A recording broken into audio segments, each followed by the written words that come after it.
नमस्कार, आप देख रहे हैं टू न्यूज़ और मैं हूं आपके साथ हीरेंद्र राठौड़। चंबल यानी कि चंबल के बीहड़, चंबल की घाटी की बात चलती है तो कुछ नाम जरूर जेहन में आते हैं। ऐसे ही एक शख्स हमारे साथ मौजूद हैं स्टूडियो में, मलखान सिंह जी। उनसे बात करेंगे, उनके जीवन के बारे में बात करेंगे और आजकल के राजनीतिक हालातों पर चर्चा होगी। स्वागत है आपका मलखान सिंह। मलखान सिंह जी, मैं आपसे जानना चाहूँगा कि राजनीति की बात पहले कर लेते हैं, क्योंकि इस समय 5 राज्यों में विधानसभा चुनाव हो रहे हैं और जाहिर सी बात है कि उत्तर प्रदेश की जो राजनीति है रोज़ाना रंग बदल रही है। सियासी घमासान सारे राजनीतिक दलों में मचा हुआ है। ऐसी स्थिति में आज की राजनीति के बारे में आप क्या सोचते हैं? मेरा सवाल जो है, राष्ट्रीय जो लोकदल जो है, हमारा चौधरी अजीत सिंह जी से मुलाकात हुई और सम्मान के साथ उनने हमें राष्ट्रीय कार्यकारिणी का सदस्य मनोती किया। जी, हम चाहते हैं कि जो पार्टी जो है, ये किसान की पार्टी है। प्रधानमंत्री चौधरी चरण सिंह जी किसान की आवाज़ हमेशा लगाते रहे और आज जो पार्टी जो चला रहे हैं चौधरी अजीत सिंह जी, तो वे किसान की पार्टी है। हमने सोचा कि किसान पूरे देश के अंदर, पूरे भारत के अंदर किसान हमारा त्रस्त है। हम ऐसी पार्टी की मदद क्यों नहीं किए जाए जिससे हमारा किसान जो हमारे देश का खुशहाल रहे और बड़े अच्छी ज़िंदगी जिए।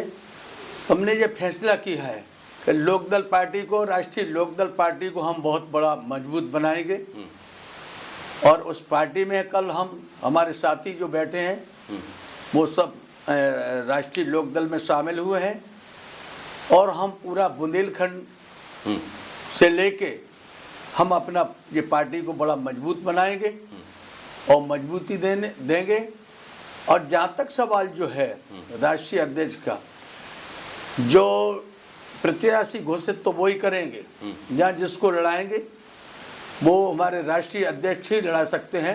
जी, मेरा मतलब यह है कि हम पूरी मजबूती से काम और निष्ठा के साथ हम उस पार्टी में काम करेंगे और जितनी पार्टी गुमराह करती रही अभी तक, कोई किसी में चला जाता है, कोई किसी में चला जाता है, जहाँ तक बड़े बड़े दल जो हैं एक छोटे छोटे दल में अपनी विलय कर लेते हैं, तो इससे बेहतर हमको ये लगा कि राष्ट्रीय लोकदल जो है एक साफ सुथरी पार्टी, जो पुरानी किसानों की पार्टी है, हमें अपने दल को, बुंदेलखंड को, जहां हमारे जो समाज बंधुओं को हम अपना कैसे भी प्रदर्शन करके और पार्टी में हम ले आए और इस पार्टी को हम अब मजबूती दें और मजबूती के तरह से हम इसमें पार्टी में काम करें।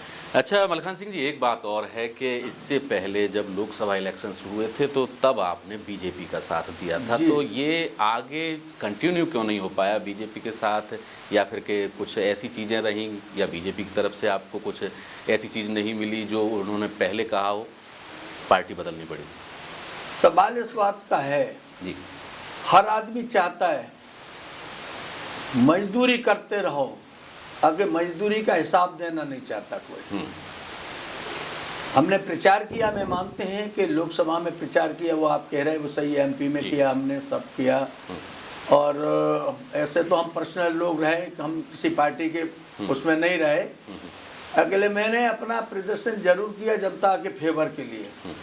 अरे जिससे आदमी कोई किसी पार्टी को अगर कोई लाइक न करे, बुलाए नहीं और सम्मान की दृष्टि से किसी पार्टी को न देकर किसी को, वोटर को, तो ऐसी पार्टी में प्रचार करना हम अपने उसको गलत मानते हैं। जी, सवाल इस बात का है कि आपने जो शब्द कहा कि वो उसमें विलय क्यों किया, क्यों बदल दिया, हमें ये लगा कि हमारे जो किसान जो है, हमें अपनी दौड़, हम किसान के बेटे हैं, तो हम अपनी किसान की पार्टी में क्यों नहीं शामिल हुए और हम लाखों से किसानों को इस पार्टी में प्रवेश करें और इस पार्टी में हम इस पे सदस्य बनाएं, जिससे हमारी जो लोकदल, राष्ट्रीय लोकदल पार्टी जो अजीत सिंह जी की मजबूत पार्टी हो, जिससे आगाऊ आने वाले समय पे बहुत बड़ा जो लोकदल का एक बहुत बड़ा दल बन जाए, जिससे आने वाले समय पे हर आदमी जिस पार्टी को याद करते रहे। एक बात और कही जाती है अजीत सिंह के बारे में कि वो जब भी कोई भी पार्टी सत्ता में आती है तो उसके साथ चले जाते हैं। उनका जो किसी भी पार्टी से विलय होता है वो अब तक उन पार्टियों को धोखा देते रहे हैं, तोड़ते रहे हैं और उनसे अपना पीछा छुड़ाते रहे हैं। ऐसी स्थिति में अगर आने वाले जो विधानसभा चुनाव की प्रक्रिया शुरू हो चुकी है, इसमें सत्ता में नहीं आ पाती है अगर आरएलडी राष्ट्रीय लोकदल, तब ये जो अजीत सिंह हैं किसके साथ हाथ मिलाएंगे और तब ऐसी स्थिति में आप उनके साथ रह पाएंगे क्या? वो तो एक राष्ट्रीय अध्यक्ष का काम है, वो कहीं भी कहीं से किसी से हाथ मिलाते हैं, वो एक अलग बात है।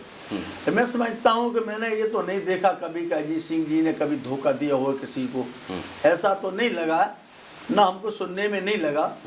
ऐसा नहीं है कि मैं चाहते हैं कि कोई लोकदल इसमें चला जाए, वो एक हर पार्टी अपना अपना एक बहुमत बनाने के लिए, आज की स्थिति जो लग रही है तो लोकदल साफ सुथरी पार्टी दिखाई दे रही है। किसी पार्टी में विलय नहीं किया गया, किसी पार्टी में प्रचार करने के लिए मतलब मंजूर नहीं है। वो अकेले ही अपनी पार्टी को चुनाव चिन्ह दे के लड़ा रहे हैं। और दूसरी बात, जितनी उनकी सीटें जीतेगी, कितनी भी सीटें उनकी यहाँ है इससे उत्तर प्रदेश के अंदर, वो तो एक मुखिया का काम है, ये तो उसका फैसला हम नहीं कर सकते, ये तो राष्ट्रीय अध्यक्ष अजीत सिंह जी कर सकते हैं, इसका फैसला हमारा तो नहीं है, ये फैसला तो उनका ही है। जी चलिए, कोई बात नहीं, फैसला तो राष्ट्रीय अध्यक्ष ही करते हैं। और यहाँ पर हम ले लेते हैं एक छोटा सा ब्रेक, जल्द हाजिर होते हैं। ब्रेक के बाद फिर से आपका स्वागत है और हमारी बात हो रही है मलखान सिंह जी से, जिनके बारे में ये कहा जाता है कि चंबल में कभी इनकी तूती बोलती थी, एक छत्र राज कहा जा सकता है। हालांकि इनके ऊपर डाकू होने के आरोप लगे और उनका ये कहना है कि वो बागी है, डाकू नहीं, और उन्होंने कभी समर्पण भी किया था और उसके बाद अच्छी ज़िंदगी भी जी रहे हैं और समाज के लिए काम करने की कोशिश भी कर रहे हैं। मलखान सिंह जी, समाज के लिए काम करने की सोच कब और कैसे आई? अन्याय अत्याचार जब बढ़ जाता है तो किसी को अगर बंदूक थमा दी जाती है तो चाहे वो डाकू के रूप में कह दिया जाए, चाहे बागी की। अरे शब्द जो डाकू शब्द तो नहीं है, शब्द बागी शब्द है। जितना शब्द क्या, डाकू शब्द एक लुटेरे में आ जाता है जो आज अपने देश के अंदर लूट खचोड़ हो रही है। और हम लोगों को जो कहीं से रास्ता नहीं बचता, कोई रास्ता नहीं मिलता, हमारा राजनीति का संरक्षण भी हमारे पास नहीं था और हमारे पास धन की भी कमी थी और अन्याय अत्याचार जब हमारे ऊपर हो रहे थे तो आवेदन देने से आजकल कुछ नहीं होता। आवेदन देते रहे, उसको खारिज करते रहे, सोर्स वाले लोग जो बैठे हैं उनके सामने कोई किसी की नहीं चलती। तो अन्याय अत्याचार के ऊपर हमने बंदूक उठाई। पहले जो डाकू का काम हमने नहीं किया, हमने बागी का काम किया, अपनी बहन बेटियों को अपने चंबल घाटी पे बचाने का काम किया। मैंने किसी की एक चांदी की अंगूठी भी नहीं उतारी। ये मेरा आज भी चैलेंज है, अगर कोई हमको सिद्ध कर दे तीनों प्रांत में, यूपी, एमपी, राजस्थान, तो मलखान सिंह आज भी जेल में जाने को तैयार, कभी छोड़ा भी नहीं जाए। जी, लेकिन ऐसी क्या परिस्थितियां रही, हम दर्शकों को भी बताना चाहेंगे आपके माध्यम से कि आपको बंदूक उठानी पड़ी थी? सवाल इस बात का था कि हमारा एक राम जानकी का मंदिर, हमारा जिला भिंड पड़ता है और राम जानकी का मंदिर था, उसमें 100 बीघा जमीन का मसला था। जी, राम जानकी की जमीन 100 बीघा, जो लफंगे लोग, सोर्स वाले लोग उस खेती को कर रहे थे। हम उसमें पहली बार 18 साल की उम्र में हम पंच बने और एक हमारा एक दोस्त भी पंच बना और हमने उसका विरोध करना शुरू किया। हमारा कोई स्वार्थ का काम नहीं था, हमारा ये था कि ये जमीन जो मंदिर की है, राम जानकी की मंदिर की जमीन है, तो मंदिर से लगाई दी जाए और हमें कोई इसमें आपत्ति नहीं है। तो इसकी जब हमने जमीन की बात की गई तो हमारे ऊपर तमाम झूठे मुकदमे लगाए गए, तमाम हमारे ऊपर फायरिंग की गई, तमाम हमारे इनकाउंटर की कोशिशें की गई, तमाम हमको जेल भेजा गया। हमने अपना धैर्य नहीं खोया। उससे भगवान के नाम की जमीन के लिए हम हमेशा लड़ते रहे और इतनी लड़ाई हुई कि उस जमीन के ऊपर हमें अपना परिवार को छोड़ के, पूरे रिश्तेदार को, समाज को छोड़ के हमें जंगल का रास्ता अपनाना पड़ा। इसलिए हमने वो शर्त रखी थी कि अर्जुन सिंह जी से कि ये जमीन 100 बीघा जमीन मंदिर से लगाई जाए। उस वक्त राजीव गांधी सांसद थे और राजीव गांधी की पहल हुई तो अर्जुन सिंह से कहा और हमारा 17/6/82 में समर्पण हुआ और समर्पण के दौरान वो जमीन मंदिर से लगाई गई राम जानकी के नाम से और उसमें भिंड कलेक्टर उसके अध्यक्ष हैं, हम उसके सदस्य हैं और सुचारू ढंग से उसके पुजारी को हम 2000-3000 पैसा दिलवाते हैं और 50 साल से जो मंदिर का ताला पड़ा था वो मंदिर का ताला खुल गया। हमको यही खुशी हुई कि हमारे एक बागी जीवन का और इतना हमको परेशानी हुई तो भगवान के नाम पे जमीन पहुंच गई, तो बहुत अच्छी बात है। हम आज कैसी बात नहीं करते मंदिरों की कि मंदिर बनाएंगे हम फलाना करेंगे, हम वो जो बात करते हैं वही काम करते हैं। हमने जो हथियार उठाया था मंदिर के पीछे तो हमने पूरा लास्ट तक हथियार जमा किया। जब हमने वो जमीन को मंदिर से लगवा दी, हम आज की ऐसी बात नहीं करते जो राज के नेता जो मंच पे बात करते हैं, गुमराह करते हैं कि जब चुनाव आ जाते हैं तो मंदिर और मस्जिद की सारी यादें आती हैं। हम उन तरह की बात नहीं करते। हम चंबल के बागी ठोस लोग हैं और किसान के बेटे हैं और हम जो बात करते हैं वो मजबूती के साथ बात करते हैं। वो हमारा जो मिशन जो था वो पूरा हुआ। इसके बाद मैंने अपना हथियार शासन के समक्ष जमा कर दिया और मैं उसके आपके सामने बाहर बैठे। जी बिल्कुल, जाहिर सी बात है कि शासन की तरफ से भी आपको सहयोग मिला ही होगा। अब हम जानना चाहेंगे कि आपके जीवन पर एक फिल्म आने वाली है, मूवी आने वाली है, उसमें किस तरीके का आपकी भागीदारी रही है? फिल्म का ये रहा कि हमने जो अपनी कहानी जीवंत बनाई। अभी तक जितने बागी जो मारे गए, जैसे शोले फिल्म देखी हो तो गब्बर ने अपना बयान नहीं दे पाए। पान सिंह सूबेदार एशिया के माने हुए धावक जो उनको भी 1 बीघा जमीन का शासन मध्य प्रदेश सरकार ने उसका फैसला नहीं कर पाए, उन्हें बागी बन के मरने पड़ा। तो ये शासन की बड़ी कमजोरी रही। एक माना हुआ एशिया का धावक और ये बागी बने तो बड़ी शर्म वाली बात है और फैसला न हो पाए।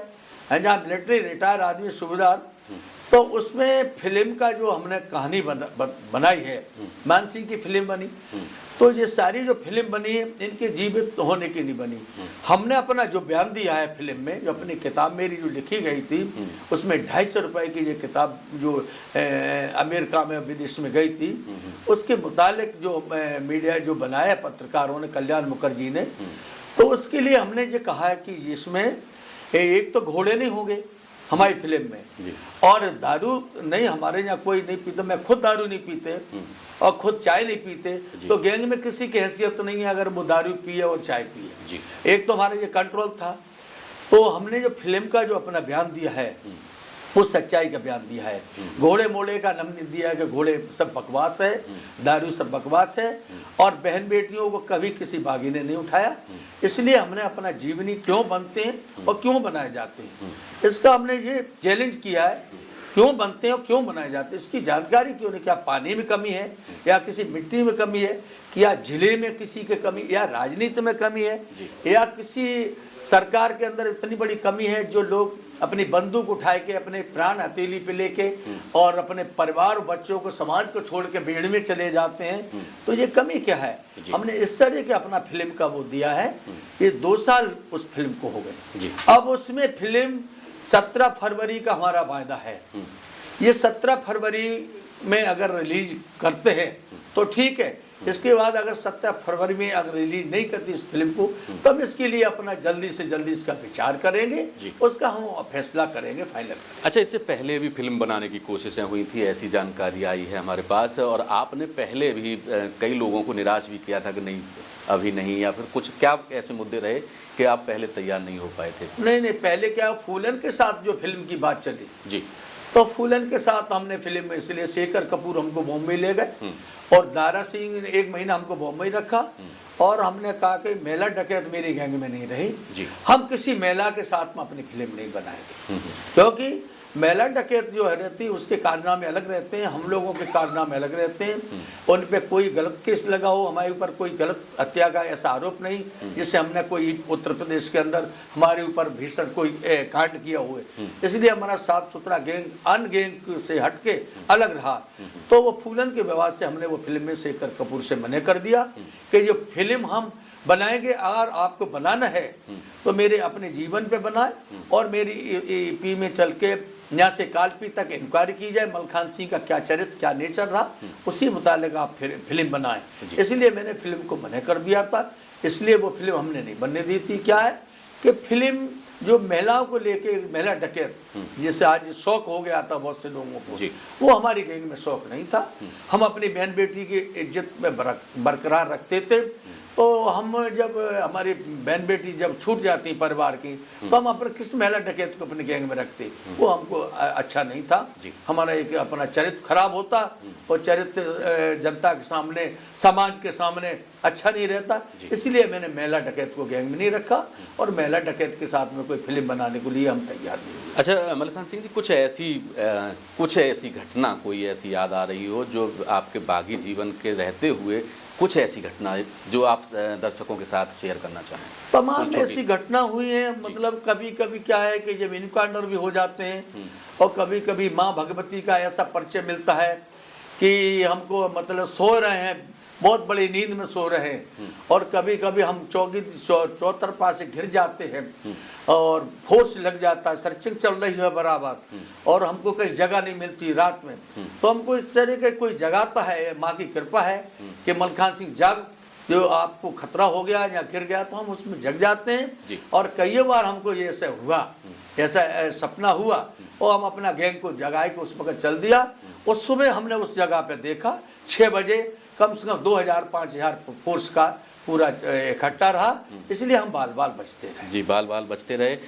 चलिए, तो ये है मलखान सिंह जी जो बागी रहे और उसके बाद सामाजिक जीवन जिया है और अब राजनीति में भी कहीं न कहीं अपनी धमक जमाने की कोशिश में है। और जाहिर सी बात है कि आने वाले दिनों में राजनीतिक जीवन में इनकी जो सक्रियता है वो और ज़्यादा देखने को मिलेगी। हमारी शुभकामनाएं हैं। फिलहाल आज की हमारी इस खास पेशकश में इतना ही। देश और दुनिया की खबरों के लिए आप जुड़े रहिए A to Z न्यूज़ के साथ। हीरेंद्र राठौड़ को दीजिए इजाज़त। नमस्कार।